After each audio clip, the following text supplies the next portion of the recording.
तो ये कहानी है हमारे हीरो फेंग हांग की। तो अब ज्यादा स्टोरी को स्पॉइल किए बिना हम शुरुआत से इस कहानी को देखते हैं। तो इस कहानी की शुरुआत एक बड़ी सी सिटी से होती है और इस सिटी में फेंग फैमिली राज करती है। अब वैसे तो यहाँ रहने वाले हर एक व्यक्ति को फेंग फैमिली का ही माना जाता है, पर फिर भी यहाँ लोग पोस्ट और पावर को ज्यादा देखते हैं। जो जितना स्ट्रांग होगा उसकी उतनी इज्जत होगी। तो अब हर सिटी की तरह यहाँ भी एक डोजो था जहाँ पर कई सारे डिसाइपल्स आपस में ट्रेनिंग कर रहे थे। वैसे उन सभी ने अभी अभी ही उस डोजो में एडमिशन लिया था, इस कारण किसी को भी कुछ ज्यादा नॉलेज नहीं थी। इसके बाद हम अपने हीरो फेंग हान को देखते हैं जो कि वहाँ डिसाइपल्स के साथ नहीं खड़ा हुआ था। दरअसल उसे उस सिटी में घोड़ों की देखभाल करने के लिए रखा गया था। सीधी भाषा में वो सिर्फ उनका एक नौकर है। अब वहाँ एक मास्टर आते हैं जो कि उन सभी डिसाइपल्स को बताते हैं कि हमारी पावर टोटल 18 लेवल में बटी हुई है। शुरू के 3 लेवल हेल्थ, स्ट्रेंथ और मूव से रिलेटेड हैं। अब इसके बाद वो एक डिसाइपल को उनके ऊपर अटैक करने को कहते हैं, लेकिन वो डिसाइपल उन्हें हाथ भी नहीं लगा पाता। अब मास्टर उन सभी से कहते हैं कि नॉर्मल आदमी 4, 5, 6 और 7 लेवल पर भी बहुत मुश्किल से पहुंच पाता है, लेकिन अगर कोई 5th लेवल पर पहुंच जाए तो उसकी स्ट्रेंथ बहुत बढ़ जाती है। वो बताते हैं कि उन्होंने अभी अभी 5th लेवल की पावर का यूज किया था। वो कहते हैं कि अगर वो 8th लेवल की पावर का यूज करते तो वो डिसाइपल अभी जिंदा भी नहीं होता। अब इसके बाद वो उन्हें बताते हैं कि 8 और 9 लेवल साइकिक लेवल होते हैं और 10वें लेवल को डायटीज कहा जाता है। पर इसके बारे में मैं तुम्हें ज्यादा नहीं बता सकता क्योंकि मैं खुद अभी 9th लेवल को पार नहीं कर पाया हूँ। पर अगर कोई 10वें लेवल पर पहुंच जाता है तो वो इतना स्ट्रांग हो जाएगा कि एक साथ अगर 5 हाई लेवल गॉड्स पे उस पे हमला करे तो वो उसका कुछ नहीं बिगाड़ सकते। अब मास्टर की बात सुनकर वहाँ पे खड़े डिसाइपल्स बहुत शॉक हो जाते हैं, साथ ही इससे हमारा हीरो भी बहुत शॉक होता है। अब उन सभी को शॉक देखकर मास्टर उन्हें बताते हैं कि तुम सब इतने में ही शॉक हो गए, अभी आगे तो सुन लो। 10वें लेवल के बाद वो कल्टीवेटर सीधे अवतार रिल्म में पहुंच जाता है और उस रिल्म में आकर उस कल्टीवेटर को अपने हार्ट से ब्लड सर्कुलेशन को अपने माइंड तक लेकर जाना होता है और इसमें कई तरह के एलिमेंट्स को अपने काबू में कर वो बनता है एक इमॉर्टल। वैसे अगर कोई इतना कर लेता है तो वो फेंग फैमिली के मास्टर की पोस्ट पे आ जाएगा।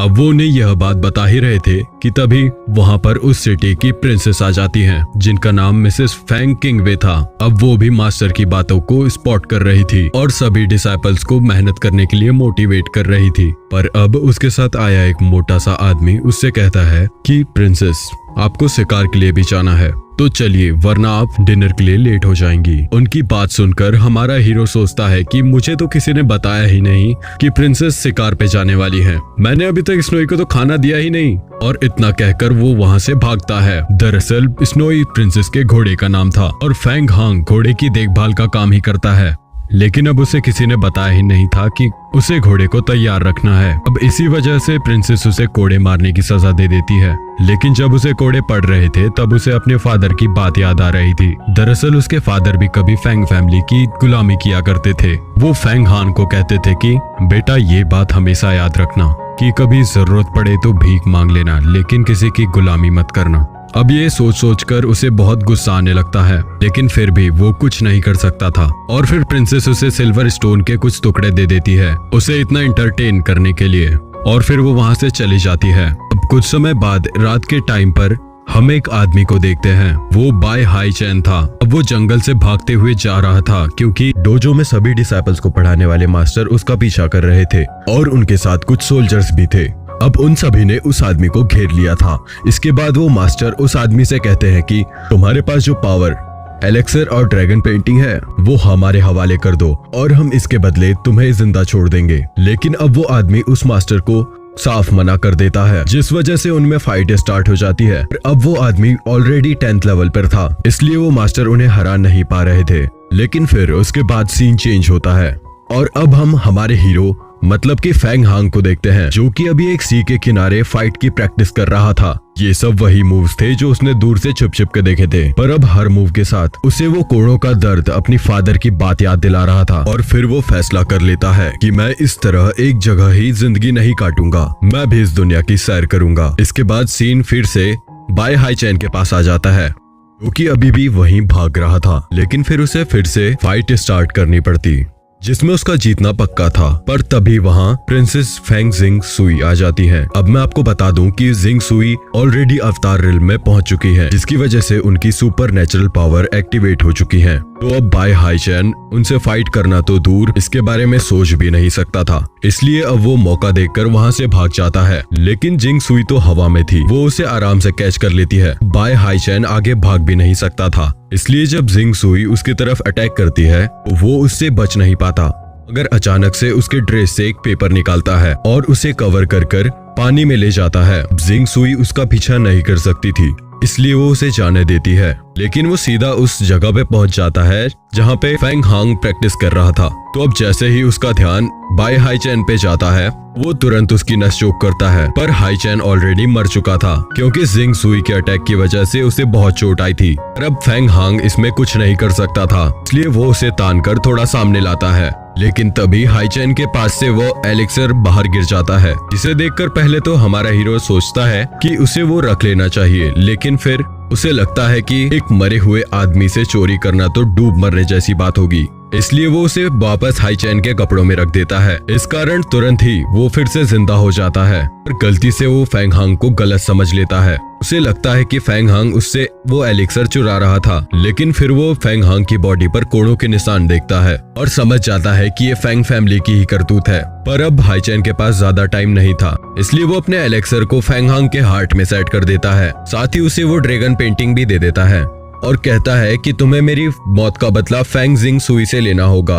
अब वहीं हाईचैन की डेथ हो जाती है और फेंग हांग से उसके लास्ट वर्ड यही थे कि तुम्हें बहुत मेहनत करनी है। अब अगले दिन हर रोज की तरह वो घोड़ों को घास खिला रहा था। तब वहाँ पर वो मोटा आदमी आता है और सबको बताता है कि प्रिंसेस कुछ दिन में दूसरे माउंटेन पर जाने वाली है, इसलिए वो अपने साथ ले जाने के लिए बहुत से स्ट्रॉन्ग लोगों को ढूंढ रही है। अब ऐसे ही मजाक में वो फेंग हांग से भी कहता है कि क्या तुम्हें भी हमारे साथ जाना है। पर फिर वहाँ पे सभी लोग फेंग हांग का बहुत ज्यादा मजाक उड़ाते हैं। इससे उसे अंदर ही अंदर बहुत गुस्सा आता है और वो वहाँ से चला जाता है। अब उसे भी स्ट्रॉन्ग बनना था, इसलिए वो सीरियसली प्रैक्टिस स्टार्ट कर देता है। तो अब उसे फर्स्ट लेवल जो कि ऑलरेडी क्लियर था, मतलब कि उसकी बॉडी पहले से ही आगे बढ़ने के लिए सही थी। फिर सेकंड लेवल मतलब स्ट्रॉन्ग होने के लिए वो एक स्टोन को पकड़कर एक ही जगह पर खड़ा रहता है। अब इसके बाद थर्ड लेवल जो कि मूव्स के लिए होता है, वो वही स्कूल में छुप छुप कर देखे हुए मूव्स को ट्राई करता है। साथ ही न्यू मूव्स भी उसी तरह छिप छिप कर सीखता है।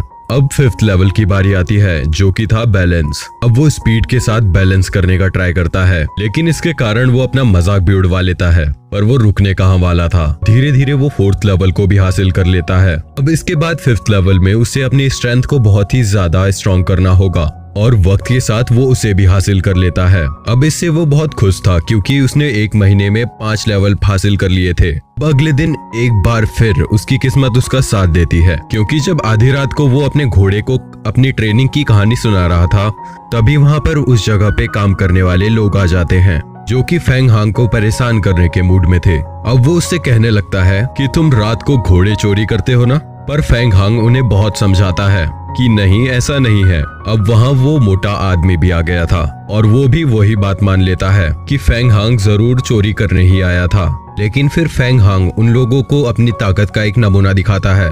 पर अब फाइट और ज्यादा न बढ़े, इसलिए जिंग सुई वहाँ नीचे आकर उन्हें रोक देती है। वैसे जिंग सुई ने हवा में से सब कुछ देख लिया था, तो अब वो फेंग हांग से उसकी पावर का सीक्रेट पूछती है, जिस पर फेंग हांग उन्हें सच ना बताते हुए कहता है कि उसने बहुत साल पहले गलती से एक स्नेक खा लिया था, जिसकी वजह से उसकी कल्टीवेशन पावर और एनर्जी बढ़ गई थी। अब जिंग सुई भी उसकी बात मान लेती है, क्योंकि उसे पता था कि जंगल में कुछ ऐसे स्नेक्स हैं जिन्हें पावर बढ़ाने के लिए यूज किया जाता है, लेकिन वो बहुत रेयर होते हैं। पर अब फेंग सुई फेंग हांग को माउंटेन्स पर चलने को कहती है और ये देखकर वहाँ सभी लोग शॉक हो जाते हैं। अब वो दिन आ गया था जिस दिन वो सभी साथ में उस माउंटेन की तरफ निकलते हैं। तो अब रास्ता बहुत लंबा था, इसलिए उन्हें बहुत ज्यादा टाइम लगता है वहाँ पे पहुँचने में। लेकिन जब वो उस जगह पर पहुंचते हैं तो उस जगह के कुछ डिसाइपल्स उन सभी सर्वेंट्स को परेशान करने लगते हैं। साथ ही वो सभी क्रेन्स के ऊपर बैठे हुए थे। इस कारण फेंग हांग के साथ वाला घोड़ा जो कि प्रिंसेस का है, वो थोड़ा घबरा जाता है और आसपास भागने लगता है। तो अब हम इसके आगे की स्टोरी आपको अगले वीडियो में बताएंगे। तब तक के लिए इस चैनल को जरूर सब्सक्राइब कर लीजिए और आपको ये एक्सप्लेनेशन कैसा लगा हमें कमेंट में जरूर बताइएगा।